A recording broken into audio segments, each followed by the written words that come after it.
O objetivo principal dessa lição é que as nossas vidas e ministérios de negócios devem ser construídos na fé e não na razão humana.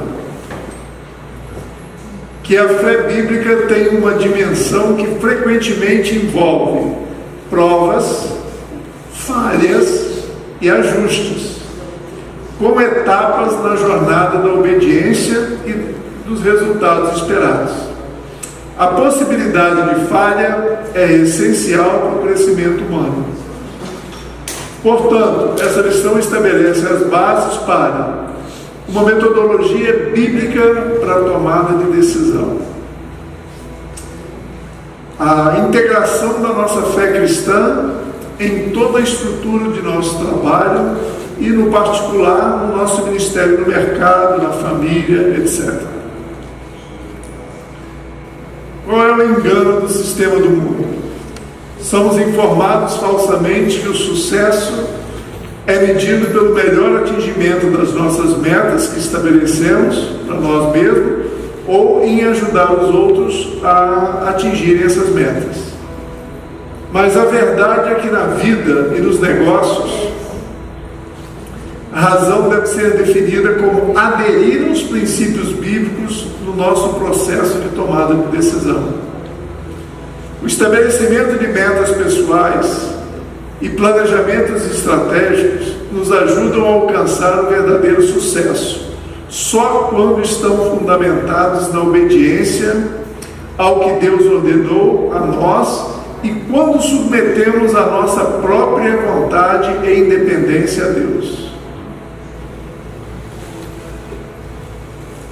Então, em Deus, obediência e confiança, não razão, são a moeda de sucesso.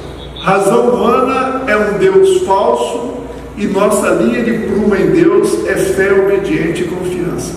Então eu queria perguntar a vocês, o que vocês entendem por razão? É um raciocínio baseado em pressupostos.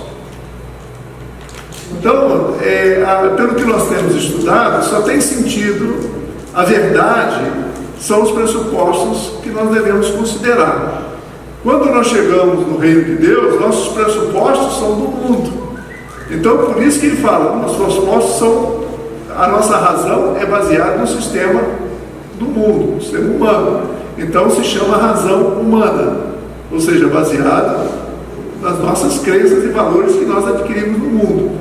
Quando nós chegamos no reino de Deus, nós temos que passar a ter pressupostos baseados na palavra de Deus, né? E é por isso que ele diz, em Deus, obediência e confiança, não razão, ou seja, não razão humana. Agora, razão é raciocinar, né? Em Romanos capítulo 12, o Senhor ele fala, né? Apresenteis vossos corpos como sacrifício vivo, santo e agradável a Deus, que é o vosso culto racional. Então é um culto inteligente. Mas é um culto inteligente se nós apresentamos os nossos corpos, a nossa forma de pensar, de acordo com a palavra de Deus. E eu digo pensar considerando a palavra de Deus. Porque quando eu for avaliar uma situação, como é que eu sei o que é certo e errado? Então, o raciocínio verdadeiro, né, ou seja, segundo a palavra de Deus, raciocínio é um dom intelectual de Deus para nós. Então ele é verdadeiro quando ele considera pressupostos bíblicos revelados na Escritura pelo Espírito Santo.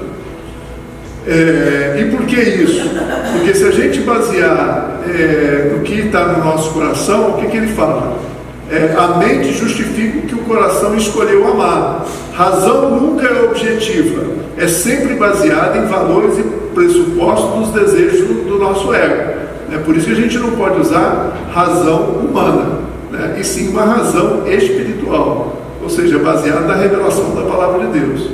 Então, o sucesso é medido por o que eu vou fazer, o que eu estou pensando, a decisão que eu vou tomar vai honrar a Deus? Normalmente o cliente fala, vai glorificar a Deus, vai honrar a Deus, glorificar a Deus. Segundo, isso que eu estou fazendo vai servir para os outros, não só para mim? né, vai servir para os outros, homens e mulheres, como Deus declara que Ele quer que eles sejam servidos, né? Não é só o que eles querem, mas é como Deus gostaria que eles fossem servidos. Então, se, né, um de vocês chega para mim, eu gostaria de um empréstimo, que eu quero montar um bar de encontros de casados solteiros. Eu vou falar, olha, eu não vou te emprestar esse dinheiro, porque eu acredito que esse negócio não é um negócio que está de acordo com a palavra de Deus. Ok? Eu quero montar um centro de assistência a jovens grávidas para um aconselhamento, para uma cura interior, para que elas possam ter... Puxa vida, legal, vamos juntos nisso. Vamos fazer as contas para saber se ele é autossustentável, mas é algo que está de acordo com a palavra de Deus. Então, os valores fundamentais da Bíblia na tomada de decisão são: esta decisão considera as escrituras que tratam com essa situação ou similares? Ou seja, existe uma situação similar na Bíblia que foi tratada de determinada forma? Esta decisão que eu vou tomar tem como objetivo principal obedecer e honrar a Deus e o desenvolvimento da moral, do caráter espiritual e das virtudes de todos os participantes envolvidos? O raciocínio não deve ser com nossa inteligência natural, ou seja, razão humana. Deve ser fora da nossa alma. O que é fora da nossa alma? Se eu estiver dentro da nossa alma, eu vou estar analisando o que? Meu ego, meus desejos. Então, quando eu tomo decisão fora de mim, é fora das minhas emoções, fora se eu acho bonito, feio. Eu saio de dentro de mim, vou para as regiões celestiais, como foi ministrado pelo Rodrigo nesse domingo, e ali, considerando a palavra de Deus, eu tomo a decisão, independente se aquela pessoa é meu amigo, entendeu? As decisões têm que ser tomadas fora do nosso ser, num plano espiritual, guiado pelo Espírito Santo. Porque senão, quem está tomando a decisão, se eu estiver dentro de mim, é a minha alma, baseada nos desejos do meu coração. Isso é fundamental em qualquer do nosso ministério, principalmente dentro de casa, com nossos filhos. E se nós formos tomar todas as decisões em relação aos nossos filhos, baseado no amor, principalmente a mãe, ela acaba sendo não disciplina, né? Fica sempre cedendo aos caprichos, né? Porque são coisas que estão no coração dela. Então, na queda, a vida da alma do homem dominou sobre a sua vida espiritual, que é o que nós estamos falando. Ou seja, a alma passou a dominar. Em Cristo somos renascidos espiritualmente, e nosso ser espiritual em Deus recuperou o seu papel de governante da vida. Então, ou seja, a gente sai de nós mesmos, nosso espírito conectado com o Espírito de Deus, nós sentados em religiões celestiais, com conhecimento, aplicando a palavra que nós aprendemos, né? E aí nós tomamos decisões. Então, Daniel, na semana mesmo eu estava conversando com a Bárbara sobre essa questão, né? Vocês viram aí o debate que aconteceu?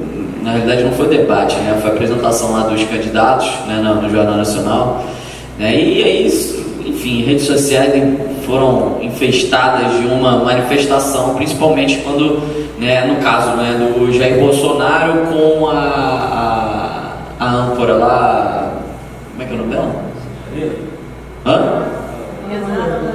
Da âncora lá da Globo, né? E aí ele questionou a questão de né, igualdade de gênero e tudo, né, de mulheres e homens, e ela lançou lá um dado, né? 75% das mulheres ganham menos que, ou melhor, as mulheres ganham equivalente a 70%, 75% do que os homens ganham, né?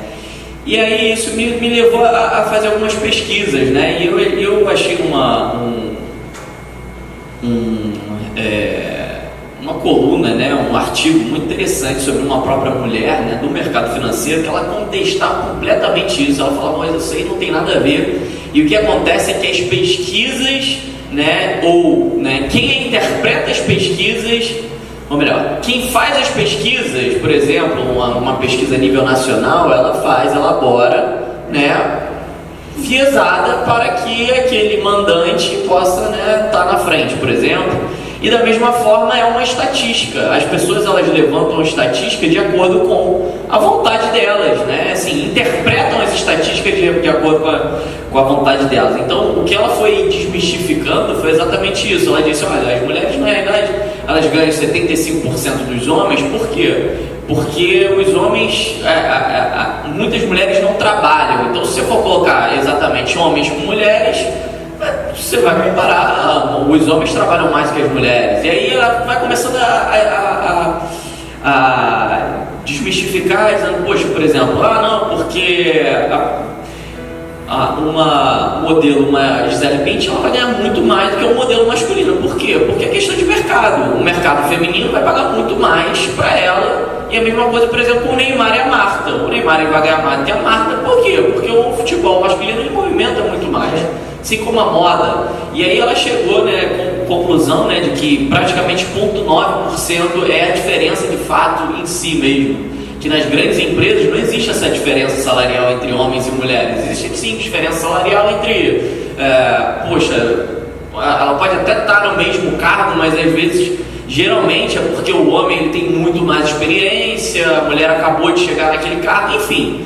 né? Então ela desmistificou, né? Então tudo a gente tem que entender, né? Tudo a gente tem que entender que nada é neutro. Né? Nada é neutro nesse mundo. As informações elas estão sendo jogadas pra gente tudo com um objetivo. Tem um objetivo por trás de influenciar e que a gente simplesmente ouve ali e a gente acha, o jornalismo está passando de uma forma imparcial, é acadêmico, está passando de uma forma imparcial, né? Pesquisas, eu sou economista e eu gosto muito de cálculo, então eu aprendi. Não aprendi, né? Mas eu sempre gostei de dizer que eu era uma pessoa um pouco mais racional, né? Que eu era mais racional, eu gostava de números, então aquela coisa certinha, não era uma pessoa mais de, por exemplo, de biomédicas, né? Eu era mais exatas, aquela coisa, eu era mais racional. Até que um dado dia, né, eu descobri que o nosso cérebro ele é separado, né? A gente tem um lado direito e um lado esquerdo, né?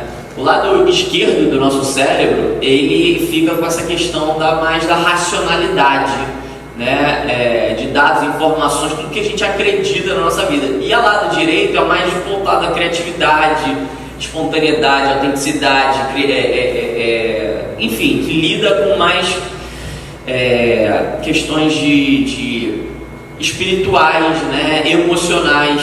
E foi feita pesquisa dizendo que o lado esquerdo do cérebro ele tem uma capacidade de velocidade de neurônios, né, de gerar informações e de te levar a um dado ponto que tipo assim, 100 vezes menos do que o lado direito, né, que é um lado mais espiritual. Ou seja, o mundo já entendeu que se a gente utilizar o nosso lado direito do cérebro, que é assim, a grosso modo, é um lado mais espiritual, e aí pra gente, a gente sabe que é um pouco diferente, né, que é o nosso espírito, é isso que nos liga com Deus, mas a gente tem muito mais chance da gente ter bons resultados, ter sucesso. Se a gente ficar simplesmente naquelas nossas coisinhas ali, a gente está errado, né? Por quê? Porque é aquela coisa, a gente ouve e a gente tenta justificar, né, através da razão, de uma razão que a gente ouviu e que a gente formou na nossa cabeça e que não é a razão de Deus,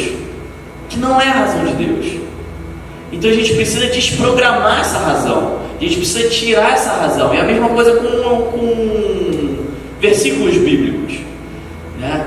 O Zé até chegou a falar, né, Zé? Questão lá da hermenêutica, né? A hermenêutica ela é utilizada para questões acadêmicas, doutrinárias do direito, né? Edson sabe bem, né? Uma hermenêutica constitucional, uma maneira de você interpretar a Constituição, mas é utilizada também para a parte bíblica. E aí é que está o problema, é aí onde a gente, erra a todo momento, onde a gente cai. Por quê? A gente sabendo a palavra de Deus e estando em sintonia com o Espírito, era para a gente estar voando aí, né? Era para a gente estar voando. Mas não, a gente interpreta a Bíblia de maneira errada, ou interpreta da forma como a gente quer, o nosso cérebro quer, e não como o Espírito de Deus quer falar para a gente. Então, por exemplo, tem um versículo que é muito famoso, que diz: tudo posso naquele que me fortalece. Aí a pessoa pega assim fora de contexto, que não tem nada a ver, e aí o pessoal já, né? Puxa, tudo posso, então estou bem demais. Vou orar para Deus aqui e Deus vai abençoar. Deus, por favor, essa empresa aqui está nas tuas mãos. Meu irmão, já parou para olhar, né, processo por processo da tua empresa? Está vendo se de fato você está fazendo? Porque Deus não vai fazer simplesmente uma coisa que seja contra tudo aquilo que Ele prega, tudo aquilo que está na palavra de Deus, né? Então, tem coisas que a gente vive, que a gente mastiga, que a gente se alimenta e que está errado, e que a gente precisa tirar isso e parar de colocar a nossa mente em primeiro lugar, né? Mas se submeter a nossa alma e o nosso pensamento ao Espírito Santo, ao que o Espírito Santo ele vai querer falar para a gente. Isso não é de uma hora para outra, isso depende de intimidade, isso depende de relacionamento com Deus. Então, o segundo engano que nós ouvimos sobre essa questão somos informados falsamente que fé é muito mais sobre acreditar em Cristo e na Bíblia do que em fazer as coisas no mundo real, muito menos no mercado de trabalho. Qual é a verdade? É que gerenciar risco trata de eliminar falsas premissas, o presumir de Deus, as parcerias não bíblicas e uma demanda resultante de um pensar de como achamos que deve ser. Nossa fé em Cristo e Sua palavra deve ser levada para o mundo real das necessidades do bairro, do serviço comunitário e na aventura no mercado. Então, do ponto de vista humano, a fé é uma forma de risco que constrói o nosso discernimento e nossa confiança em Deus. A fé não é um ato isolado quando decidimos ser espiritualmente ou tomar decisões. O que ele está querendo dizer com a fé não é um ato isolado?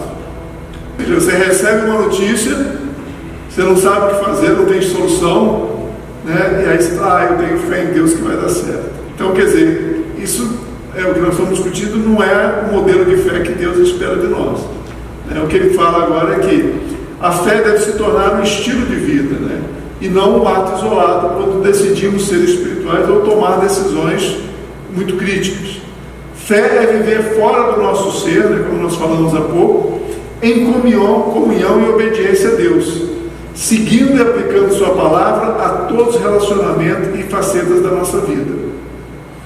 A fé não é um salto, é uma direção cuidadosamente escolhida com base na observação das leis e princípios que Deus estabeleceu.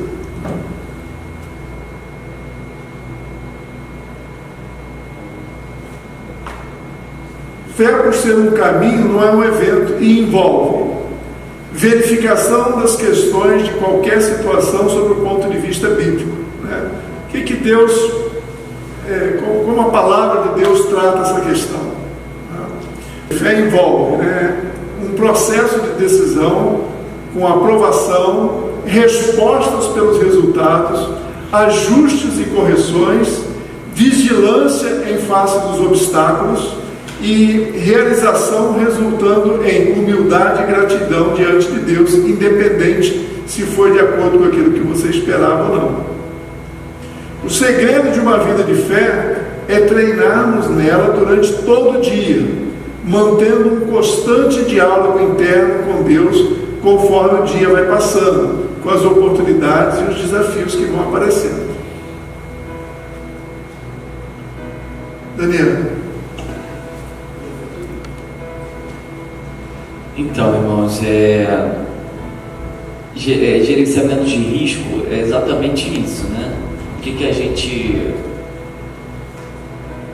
Eu, no início do curso, eu estava tinha pretendido por Sérgio, né, a gente não, como é que a gente vai elaborar um modelo, né, do nosso escola de negócios. Uma das coisas que eu pensei foi dividir o curso voltado para áreas, né? Essa seria uma área muito importante, a questão da fé, razão e gerenciamento de riscos, né? É uma área, principalmente no mercado financeiro, de gerenciamento de riscos. O que é gerenciamento de risco? O que é gestão de risco? Quem pode falar? Rapidinho. Isso é uma área, né, um departamento dentro, né, de uma empresa. Gerenciamento de risco é você olhar, entender a situação que está no seu ponto, né, e procurar, né, tomar decisões, né, estabelecer cenários, né, elaborar projetos que minorem o máximo possível os riscos, né, alocados naquela situação, né? Então, assim também é a gente nas nossas empresas e nas nossas vidas, né? Nossa tomada de decisão, ela tem que ser sempre minorando possíveis riscos que possam vir a acontecer, mas ao mesmo tempo sabendo, né, que o risco é proporcional ao retorno, né? Mas a gente tem que diminuir o risco, né, de dar errado. Um risco que a gente sabe que vai dar errado, por exemplo, ele fala muito bem, aí o Sérgio citou um risco, por exemplo, julgo desigual, né? Aí você vai lá, você tem o teu, aí você abre uma sociedade com uma pessoa. E eu fiquei pensando isso hoje. Eu falei, poxa, é muito ruim, não tem como, porque você abre uma sociedade com uma pessoa que não é cristã, poxa, seu amigo, uma pessoa próxima de você, e aí aquela pessoa, você tem no seu coração, né, e na sua mente, no seu espírito, que você deve praticar os princípios de Deus, os valores que estão na palavra de Deus. E aquela pessoa tem completamente diferente. Então ela quer guiar uma economia por um capitalismo, um modelo de gestão completamente focado no que ela estudou, e você sabe tudo que é diferente. Não, calma aí, a gente tem a economia do reino, a gente tem a forma de gestão e governança da Trindade, do Espírito Santo de Deus, então não é por aí. Então uma pessoa vai focar no lucro e você vai ter que focar no relacionamento, ou seja, vai sempre dar errado. Vai sempre dar errado. Então, o que ele fala muito bem, uma forma de você fazer gestão de risco é você entender o que o mundo está falando aí, né? E entender o que a palavra está falando, e não fazer o que o mundo está falando, e agir pela fé, ouvindo de Deus e realizando, né? Ele citou algumas etapas, e eu estudei, né, gestão de risco na PUC. A gestão de risco, ela constitui 5 passos, né? O primeiro, você tem que identificar o problema, identificar a situação, né? Depois você analisa ela, né, de uma forma projetada, né, de uma forma com estudos ali, né, mais aprofundada, né? Depois a gente age, passa a agir, faz um monitoramento e faz um controle dela. Então são 5 passos, que é exatamente o que o Dennis Picoque falou, né? E que a gente precisa realmente executar nas nossas decisões, né, nos nossos projetos que a gente for fazer, né? Não agir por impulso, mas ser intencional, de acordo com o que a palavra de Deus está falando para a gente. E ao mesmo tempo ele fala de família. Tu vai falar, Sérgio? Família, eu mudei, eu vou botar no próximo módulo. Achei que estava falando do contexto ali. Você imagina, é muito comum, por exemplo, nas empresas, fazer análise de risco, né, dos processos de manutenção de uma aeronave, para evitar o quê? Porque se falhar lá em cima já era. Quer dizer, o helicóptero você já até me explicou que parece ter menos risco do que o avião. Mas o que pode dar errado, né? E quais são as contingências que nós devemos traçar para evitar? O Nedson trabalha com tecidos. Então, um incêndio ali no seu ambiente, né, é algo muito crítico. Então, qual é o risco de um incêndio ali? O que você tem que fazer para prevenir esse incêndio? Se acontecer um incêndio, como é que você vai resolver os problemas, remover os equipamentos, né? Por exemplo, no Museu Nacional, eu vi rapidamente a notícia que num dos andares eles guardavam materiais inflamáveis de preservação dos... Se fosse feita uma análise de risco ali, a primeira coisa que a pessoa ia chegar e falar assim: meu amigo, você tem uma bomba aqui no meio do seu prédio. Você não pode deixar isso aqui. Você tem que tirar isso aqui um local que, se houver um incêndio, vai destruir o mínimo de coisa possível. Então não foi feito uma... Ok, não teve dinheiro para botar um sistema de combate a incêndio, mas tem coisas que você pode fazer para minimizar o risco de destruir tudo. Então o cara botou no meio do prédio uma bomba inflamável, quer dizer, qualquer coisa ali, pluf. Só eu vi isso e eu falei, tudo bem, não foi feito investimento, mas também foram muito negligentes por falta do que o Daniel está falando, uma análise de risco.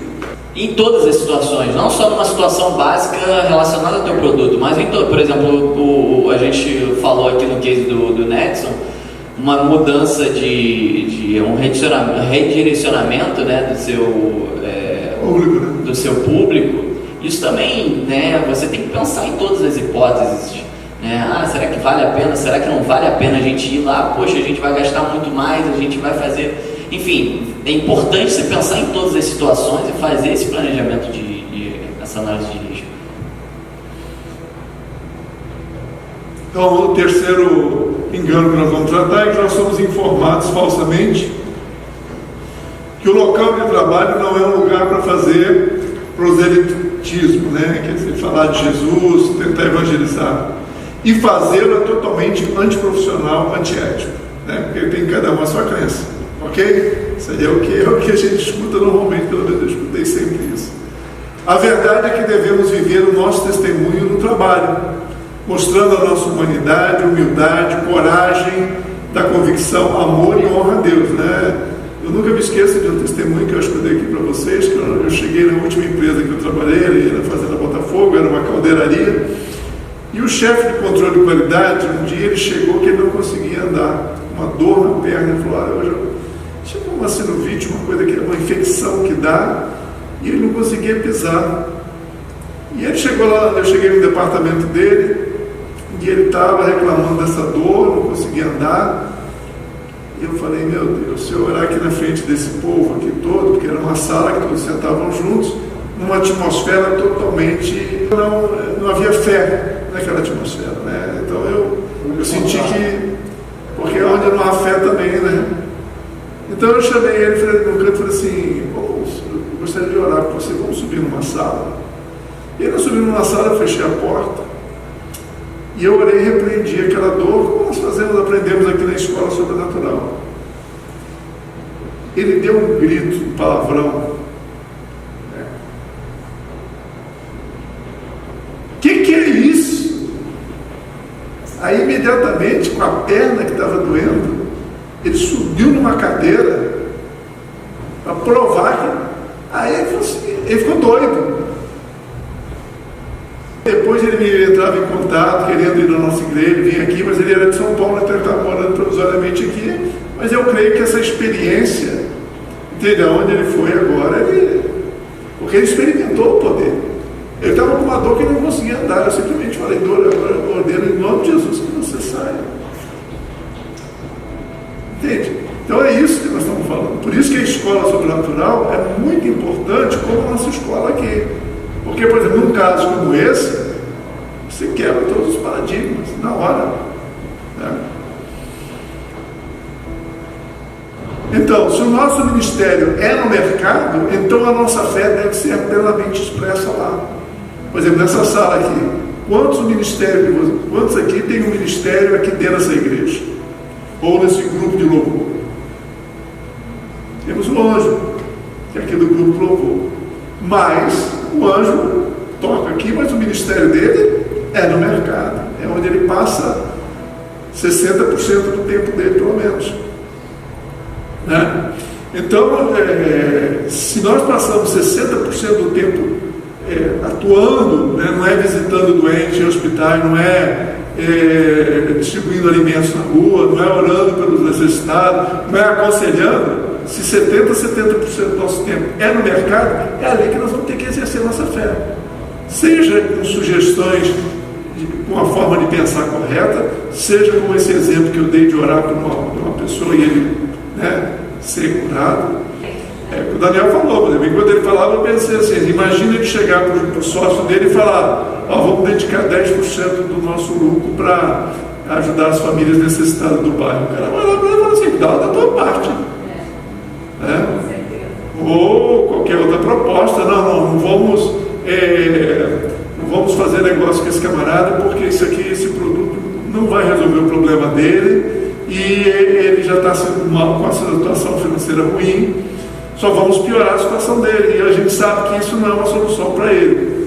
O que o sócio dele vai falar? Cara, deixa o dinheiro entrar aqui, depois que os caras se danem. É o que eu ouvi na minha vida muitas vezes. O cara não está preocupado se aquele produto, aquele serviço vai realmente atender a necessidade daquela pessoa. Então, por isso que é um julgo desigual. Não é uma questão de implicância de Deus, o cara é crente, eu não sou crente. Não é nada disso. É simplesmente porque Deus não pode abençoar uma coisa que você está em julgo desigual. Então, no contexto bíblico, isso é uma coisa muito legal. Adoração e trabalho têm a mesma origem da palavra. Adoração e trabalho, ou seja, fazer um trabalho com excelência, né? Que Efésios, o que fala? Sirva o teu Senhor como se estivesse fazendo para Cristo. Não há revelação mais clara do que isso. Ou seja, adore a Deus servindo ao homem como se estivesse servindo a Cristo, no trabalho, fazendo um bom trabalho. E Deus te recompensará. Não é o homem que vai te recompensar. Isso é muito claro em Efésios. Então, o nosso trabalho deve se tornar uma forma de adoração diante do Senhor. Não é adorar o trabalho. O resultado do nosso trabalho deve, ou seja, a forma dele beneficiar as pessoas com um preço justo, com uma qualidade que supera a maioria. Isso é uma forma de você honrar e glorificar a Deus, adorar a Deus. Porque as pessoas vão falar: puxa vida, que bênção angélica, amém? Porque ela serve com alegria, ela faz tudo, né? E é isso que as pessoas vão glorificar a Deus, pelo que elas veem na nossa vida. Isso é essencial, né? Então, o nosso trabalho deve ser uma forma de adoração diante do Senhor. O resultado do nosso trabalho demonstra a nossa revelação, os valores, objetivos, a ética, a moral, as habilidades nossas de relacionamento, a habilidade de administração, de pensamento estratégico, de caráter, etc. É através do que nós produzimos que as pessoas identificam esses valores. No mercado é onde nós mostramos a nossa vida em Cristo, através de nosso amor a Deus e ao próximo, através do nosso caráter, do fruto do Espírito Santo, que é domínio próprio, mansidão, longanimidade, benignidade, né? Dos dons do Espírito Santo, como eu acabei de dar, por exemplo, o dom de cura, podia ser um dom de palavra de ciência,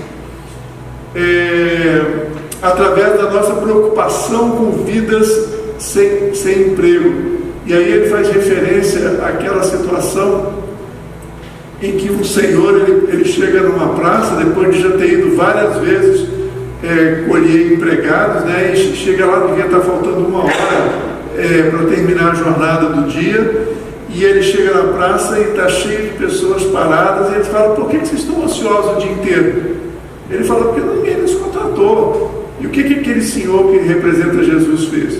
Ele pega aquelas pessoas, leva para o trabalho e paga a elas a mesma coisa, como se elas tivessem feito uma jornada. Ou seja, demonstrando que Deus não gosta de ver pessoas paradas. E também nós devemos ter esse coração de botar pessoas para trabalhar. Eu naturalmente, eu não sabia de onde vinha essa questão minha. Mas eu vejo uma pessoa parada, eu começo a tentar, ligo para alguém. Se eu tenho alguma oportunidade, eu boto ela para fazer alguma coisa, ensino ela a fazer alguma coisa, né? E para mim, ver uma pessoa ociosa, para mim, me deixa nervoso, tenso. Só que eu não sabia a origem disso. Isso é um DNA de Deus que está dentro de nós.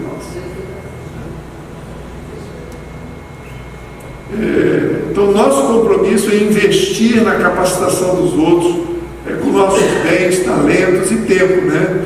Discernir onde investir é a chave para a prosperidade na crise, né? Ele cita o exemplo de Eliseu, daquela viúva que não tinha nada. Ela chega e fala: olha, o meu marido, que era seu servo, ele morreu, então aqui só tenho um pouco de azeite. Então ele fala: então faz o seguinte, vai na redondeza, colhe vasilhas e todos os seus vizinhos, e ela produziu, e ela foi derramando, e foram enchendo as vasilhas, e ela não só pagou suas dívidas, como viveu toda a crise através de uma atitude de fé dela, né?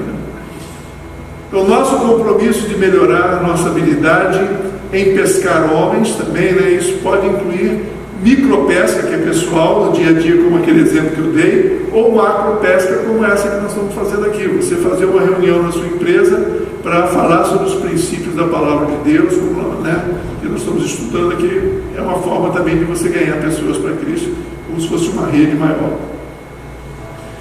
E finalmente, falando dessa questão, que estava até em outro módulo, eu trouxe para cá, biblicamente as relações comerciais fundamentais são as da família, ou seja, Deus ele espera que nós façamos tudo isso que nós estamos falando, de aplicação da fé no mercado de trabalho, através da família, né?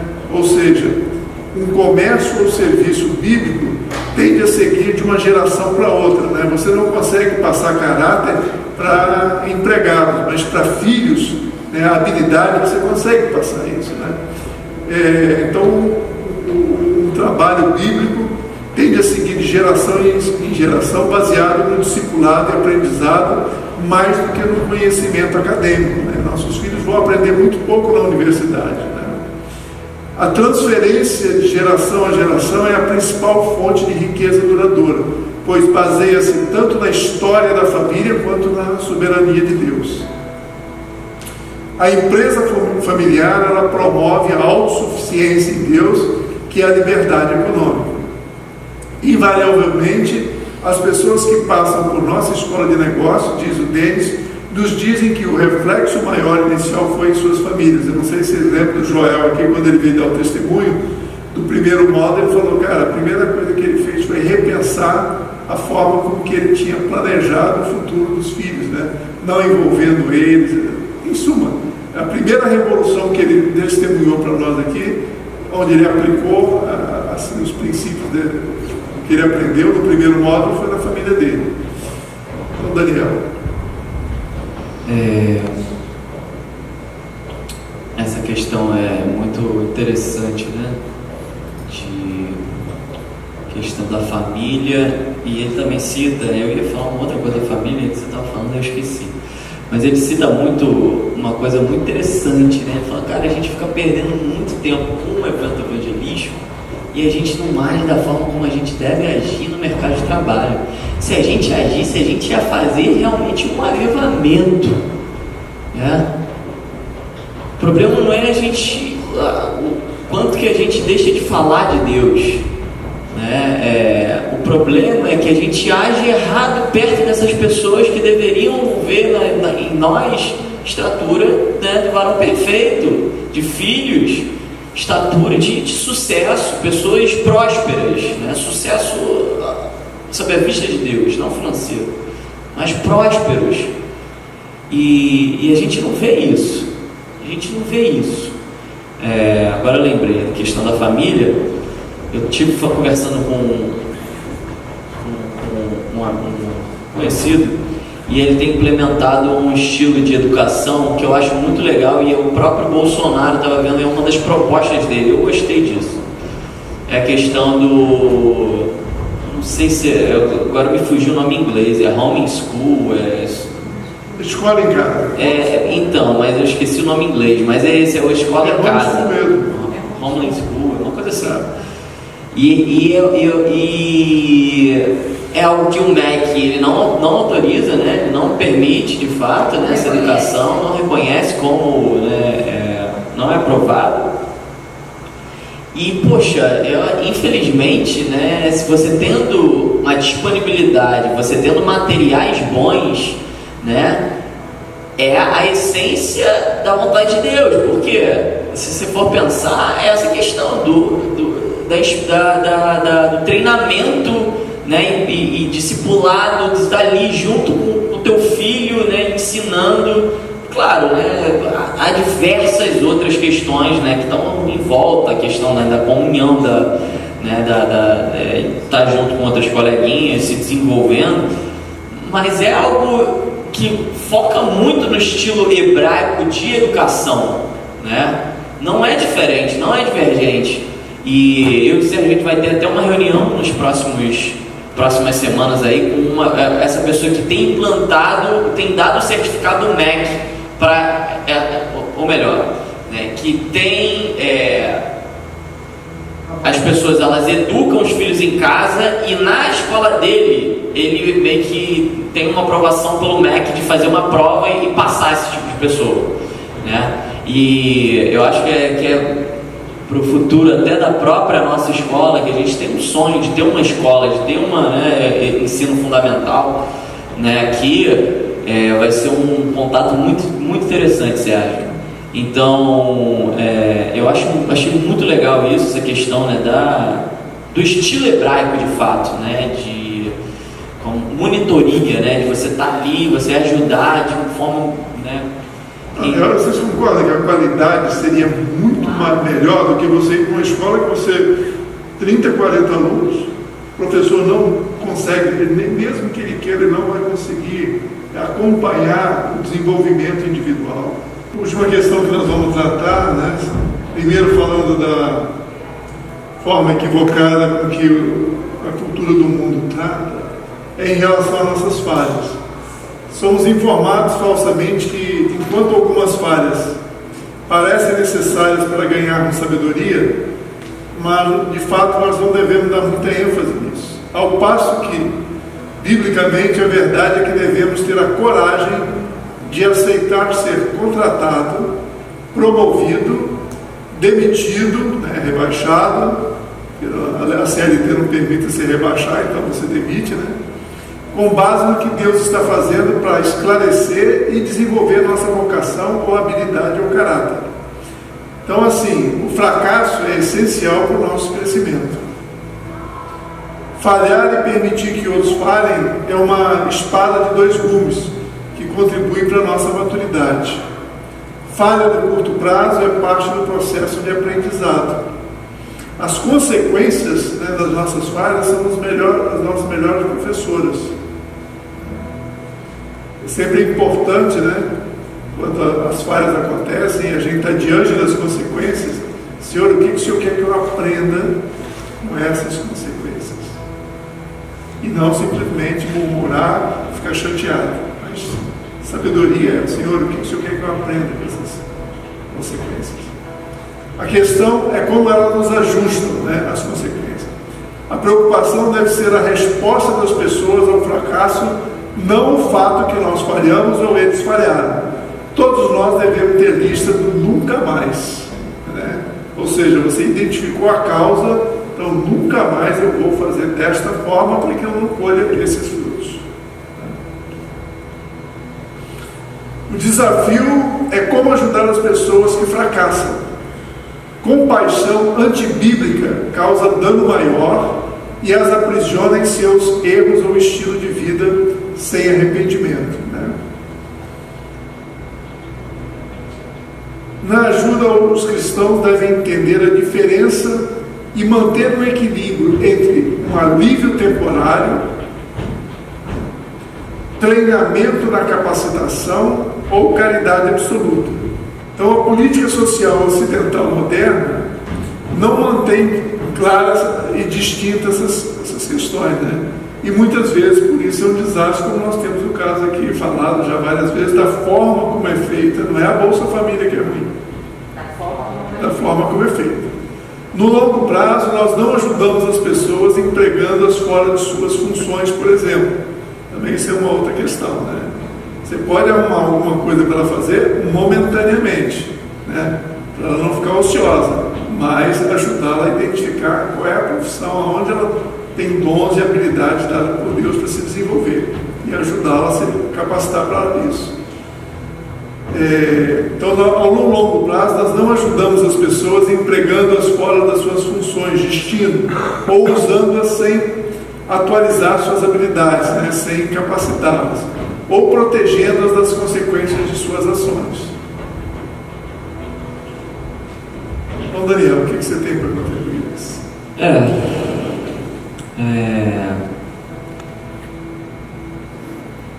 Aquela coisa, né? a gente tem uma vida aí de dificuldades, mas a gente tem que entender basicamente, né? A primeira coisa que a gente tem que entender é que não é bom errar, né? Talvez a palavra aqui, o livro, ele possa nos levar, não, poxa, errei, não vai ser ruim porque eu vou aprender. Tudo bem, tem esse lado, mas não é bom errar. Deus está te falando para não errar. Agora, errando, né? Em errando, a gente aprenda com ele. Mas, por favor, não erre, né? Não peque, né? Agora, aprenda com o teu fracasso, né? E para de ficar chorando, para de ficar resmungando, para de ficar colocando a culpa no mundo. Outro dia eu estava ouvindo um vídeo e ele estava falando assim, pô, olha só, eu fico vendo os empresários e eles, poxa, eles ficam reclamando porque está na época de crise, está todo mundo duro, ou quem está desempregado porque está na crise. Cara, vocês têm que agradecer porque está crise, porque é na crise que tem oportunidade, agora que vai ter que... Porque, Fernanda, o que é crise, né? A crise, as pessoas, os ricos, eles estão perdendo muito dinheiro, né? E esse dinheiro está indo para algum lugar, né? Então, a oportunidade de haver, de fato, né? Tá tudo aqui mais ou menos, a oportunidade de haver, né? Você melhorar de vida, né? É na crise, porque tem muita gente perdendo dinheiro e você pode de fato achar uma oportunidade. Então é tudo a forma como você encara. Então, o problema não é o problema é a sua atitude quando ela se depara, ela enfrenta o problema, está ali de frente para o problema. Esse é o problema. Como é que você tem agido, como é que você tem reagido em relacionado àquele problema? O problema todo mundo passa, uns mais, outros menos, mas todo mundo vai passar por muito problema, né? Então, como que a gente está reagindo a esse tipo de problema e o quanto que a gente tem aprendido no meio desses problemas? Quais têm sido as consequências desses problemas, dessas dificuldades, desses fracassos que a gente tem enfrentado, né? A gente tem que aproveitar esses momentos de falhas, né? Para a gente olhar para dentro de nós de fato e ver onde é que estão as nossas falhas na nossa vida, onde é que estão as falhas do nosso processo, por que eu vim cair aqui, né? Onde é que eu sou mais vulnerável, onde é que eu preciso de fato fortalecer a minha espada.